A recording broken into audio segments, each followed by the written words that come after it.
প্রিয় দর্শক, আসসালামু আলাইকুম এবং অনেক অনেক শুভকামনা সবার জন্যে। ব্যারিস্টার রুমিন ফারহানা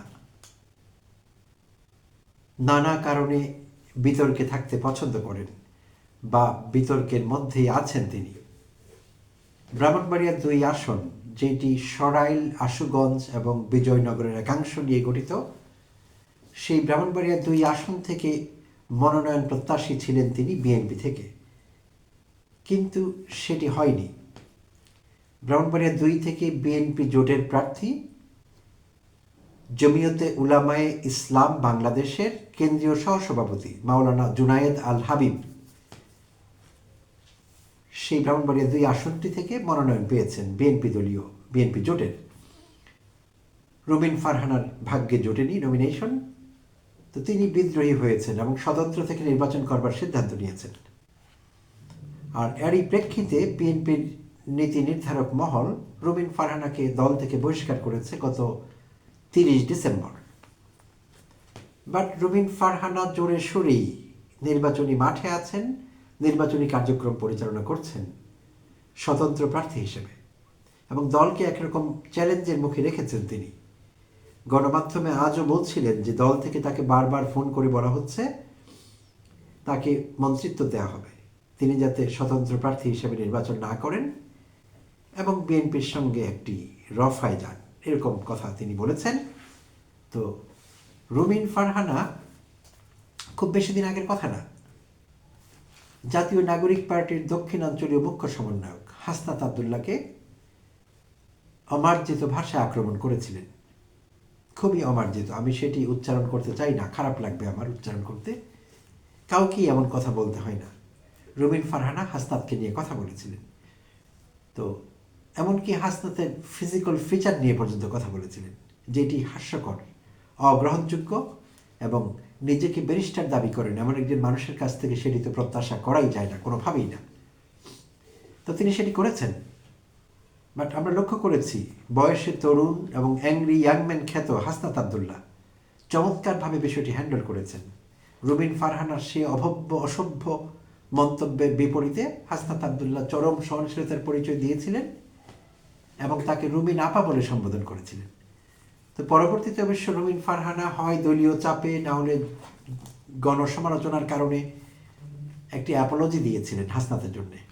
তো আমি ভেবেছিলাম যে রুমিন হয়তো এরপর থেকে একটু মেপে কথা বলবেন সব বিষয়ই, কিন্তু না, সেটি ঘটেনি। প্রিয় দর্শক শ্রোতা, নিশ্চয়ই আপনারা আমার সঙ্গে একমত হবেন। তাই রুমিন ফারহানার একটি খ্যাতি আছে, সেটি হলো মুখরা রমণী। অনেকে শেক্সপিয়ারের comedy the taming of the শ্রুর সেই মুখরা রমণীর কথা রুমিনের দিকে ইঙ্গিত করেন। তো রুমিন আজ যা দেখালেন, এইটি সম্ভবত সর্বকালের রেকর্ড ব্রেক করেছে তার আচরণ। পাবলিক প্লেসে তিনি কেমন আচরণ করতে পারেন সেটি তিনি আজ দেখালেন, তার আসল রূপটি কিন্তু আজ প্রকাশিত হলো।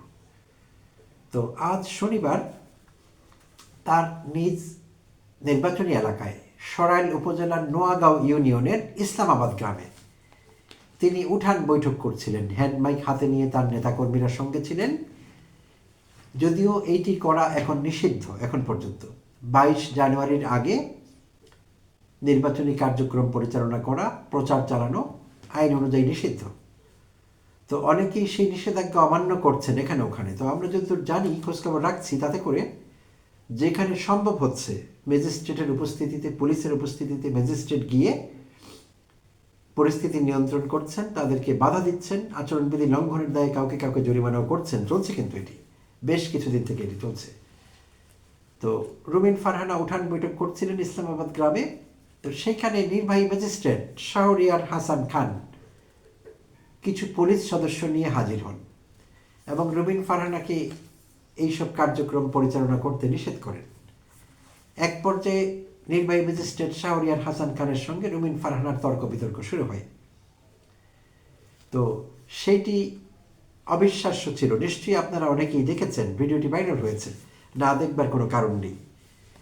তো সেখানে এক পর্যায়ে রুমিন ফারহানা বৃদ্ধাঙ্গুলি প্রদর্শন করছিলেন ম্যাজিস্ট্রেটকে, খুবই একটি কী বলবো আর অশোভনীয় ভাষায় বলছিলেন, আপনাদেরকে এরকম দেখায় লোকেরা, আপনারা কিছুই করতে পারেন না।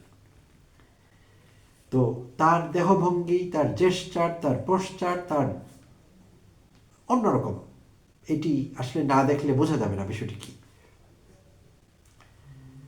এটি সহ্য করার মতো না আসলে, আর বিশ্বাস করবার মতো না যে একজন নারী একজন ম্যাজিস্ট্রেটকে এরকম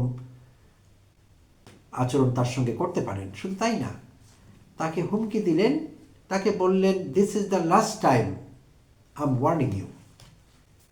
আজকে ভদ্রতা দেখালাম, ভদ্র আছি, পরবর্তীতে কিন্তু ভদ্র থাকবো না। এবং এক পর্যায়ে এটিও বললেন আমি না চাইলে আপনি এখান থেকে বেরিয়ে যেতে পারবেন না। কি ভয়ঙ্কর কথা! এরকম শব্দ চয়ন, এরকম হুমকি আমরা অন্যদের কাছ থেকে দেখেছি। শেখ হাসিনা আমলে দেখেছি, আওয়ামীদের কাছ থেকে দেখেছি এরকম আচরণ, যেই কারণে হাসিনা জয় বাংলা হয়ে গেল। তো আসলে যেই এরকম আচরণ করবে, অসভ্য আচরণ করবে, বেয়াদবি করবে, ধৃষ্টতা দেখাবে যে কারোর সঙ্গে, সেটি রাষ্ট্রের অন্য নাগরিক হতে পারে, সরকারি কর্মকর্তা হতে পারেন, তার পরিণতি কিন্তু আলটিমেটলি ভালো হবে না। ভালো হবার কোনো কারণ নেই, কারণ পুরো দেশ স্তম্ভিত তার এই আচরণে। আজ বিকেলে এই ঘটনাটি ঘটেছে, বিকেলের পর থেকে সব মহলে আলোচনা হচ্ছে যে রুবিন ফারহানা এটা কি করলেন। তার আচরণ সম্পর্কে অন্যদের ধারণা আছে, বাট আজ তিনি সর্বকালের রেকর্ড ব্রেক করলেন। এটি অবিশ্বাস্য প্রিয় দর্শক। তিনি যা করলেন, তিনি যা বললেন, সরাসরি হুমকি যে আজ সভ্য আছি, ভদ্র আছি, পরের বার ভদ্রতা দেখাবো না, আমি না চাইলে আপনি এখান থেকে বেরিয়ে যেতে পারবেন না। কি ভয়ঙ্কর কথা! তো এই যদি চলতে থাকে তাহলে নির্বাহী ম্যাজিস্ট্রেট বলি বা প্রশাসনের অন্যদের কথা বলি, পুলিশ প্রশাসন বলি, এমনিতেই এই গণঅভ্যুত্থান পরবর্তী সময়ে বাংলাদেশে আইন শৃঙ্খলার পরিস্থিতি চরম অবনতি চলছে। শুরু থেকেই দৃশ্যমান কোনো উন্নতি হয়নি। আর কারণও ছিল, কারণ পুলিশ প্রশাসন একেবারেই ভেঙে পড়েছিল, থানাগুলো ঠিকমতো ফাংশনাল ছিল না, এখনও পুলিশের মোরাল স্ট্রেংথ সেভাবে ফিরে আসেনি। আর সিভিল অ্যাডমিনিস্ট্রেশন বা জনপ্রশাসনেও যে খুব ভালো চলছে সব কিছু এরকম না। তো এরকম হতে থাকলে আর প্রার্থীরা আচরণবিধি ভঙ্গ করে বা অন্য কোনো কারণে তারা কোনো প্রশাসনিক শাস্তির মুখে পড়লে কিংবা প্রশাসনিক নিষেধাজ্ঞার মোকাবেলা করতে গিয়ে যদি এরকম হুমকি দিতে থাকেন নির্বাহী ম্যাজিস্ট্রেটকে, পুলিশকে বা অন্য কাউকে, তাহলে তো প্রশাসন একেবারেই কাজ করতে পারবে না, একেবারেই ভেঙে পড়বে। কমপ্লিটলি তাদের সমস্ত কাজকর্ম বন্ধ করে দিতে হবে। কারণ একজন নারী হয়ে যদি এরকম হুমকি দিতে পারেন প্রশাসনকে, একজন নির্বাহী ম্যাজিস্ট্রেটকে, তাহলে অন্যরা পুরুষ প্রার্থী যেখানে যারা আছেন তারা তো আরও সিরিয়াসলি দেখবেন বিষয়টিকে এবং অ্যাডভান্টেজ নেওয়ার চেষ্টা করবেন যে রুবিন ফারহানা এমন আচরণ করেছে, কিছু হয়নি, সো আমি তার চেয়ে বেশি করবো, আরেক ধাপ এগিয়ে যাবে। তারা উৎসাহ উদ্দীপনা নিয়ে এগিয়ে যাবে। তো আর তাতে করে প্রশাসন একেবারেই ফেল করবে। কিছুটা যদিও রেস্টোরেশন আমরা দেখছিলাম, রেস্টোর করছিল আস্তে আস্তে, ইমপ্রুভ করছিল সিচুয়েশন, কিন্তু এখন এরকম আচরণ, এরকম পরিস্থিতি চলতে থাকলে 12ই ফেব্রুয়ারি পর্যন্ত টোটাল কলাপস হবে প্রশাসনে সব দিক থেকে। আর সেটি কোনোভাবে সুষ্ঠু নির্বাচন পরিচালনার জন্য সহায়ক হবে না। তো রুবিন ফারহানা এখন বিএনপিতে নেই। বিএনপিতে হলে হয়তো আমি তারেক রহমানের দৃষ্টি আকর্ষণ করতাম যে রুবিন ফারহানাকে নিয়ে কিছু করুন, তার বিরুদ্ধে ব্যবস্থা নিন, তাকে শাসান। তো এখন তো আর সেটা বলবার সুযোগ নেই, কারণ রুবিন ফারহানা এখন স্বতন্ত্র প্রার্থী। তো তার দায় তাকেই নিতে হবে। তো রুবিন ফারহানাকে বুঝতে হবে বাংলাদেশের জুলাই অভ্যুত্থান কিন্তু ছিল এরকম আচরণের বিরুদ্ধে, হুমকি ধমকি এইসবের বিরুদ্ধেই ছিল সে আচরণ। হাসিনা খুব দাম্ভিক হয়ে উঠেছিলেন, হাসিনা আমাদের হুমকি দিতেন, হাসিনা আমাদের বলতেন সব কিছু বন্ধ করে দিবেন, গ্যাস, পানি, বিদ্যুৎ সব কিছু বন্ধ করে দিয়ে বসে থাকবেন। তো হাসিনা আমাদের এরকম হুমকি দিতেন। তো হাসিনা উত্তর বাংলাদেশে আমরা এরকম হুমকি ধমকি চাই না, কেউ চাই না আমরা এটি। আর যদি রুবিন ফারহানারা এগুলো জারি রাখেন তাহলে তার কনসিকুয়েন্স কিন্তু তাকে ভোগ করতে হবে। এখন তার আচরণ বিএনপিকে পাবে না, তাকেই পাবে। তো তাই এই আচরণ তাকে অবশ্যই ভাবতে হবে, তার নিজস্ব বিষয়টিকে তার পুনর্বিবেচনা করতে হবে। তিনি এরকম আচরণই করবেন নাকি তিনি আচরণে কোনো পরিবর্তন আনবেন। কারণ হাসনাত আবদুল্লাহর বিষয়টি কিন্তু আমরা এখনো ভুলে যাইনি। তখন রুবিন অ্যাপোলজি দিয়ে কিন্তু পরিস্থিতি নিয়ন্ত্রণ করেছিলেন। তো এখন রুবিন কি করবেন? রুবিন যা করলেন পুরো মানুষকে, পুরো দেশের মানুষকে কথা বলার সুযোগ করে দিয়েছেন, আর মানুষ স্তম্ভিত হয়ে গেছে রুবিনের আচরণে। তো প্রিয় দর্শক, আপনারা কি ভাবছেন যারা দেখেছেন রুবিনের ভিডিওটি? তো আমি বিশ্বাস করি যে আপনারা স্তম্ভিত হয়েছেন, শকড হয়েছেন। আপনারা আপনাদের রিয়াকশনস আমাকে জানাবেন, কমেন্টে জানাতে ভুলবেন না। সো আমি আসলে আমার ভিডিওটি ক্লোজ করবার আগে আমি লোভ সামলাতে পারছি না, আপনাদের ছোট্ট করে একটু ক্লিপ আমি দেখিয়ে দিতে চাই, যদি কারো ইন কেস দেখা না থাকে রুমিনের ভিডিওটি। তো সময় নেব না, 30 সেকেন্ডের মধ্যে শেষ করবো আশা করছি। তো একটু দেখিয়ে দিতে চাচ্ছি আপনাদের আমি।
প্রিয় দর্শক, বিষয়টি আশা করছি আপনাদের কাছে ক্লিয়ার হয়েছে। একজন নির্বাহী ম্যাজিস্ট্রেটকে রুমিন ফারহানা এবং তার দলীয় নেতাকর্মীরা কী পরিমাণ অসহায় করে তুলেছিলেন, নিশ্চয়ই বিষয়টি আপনারা বুঝতে পেরেছেন।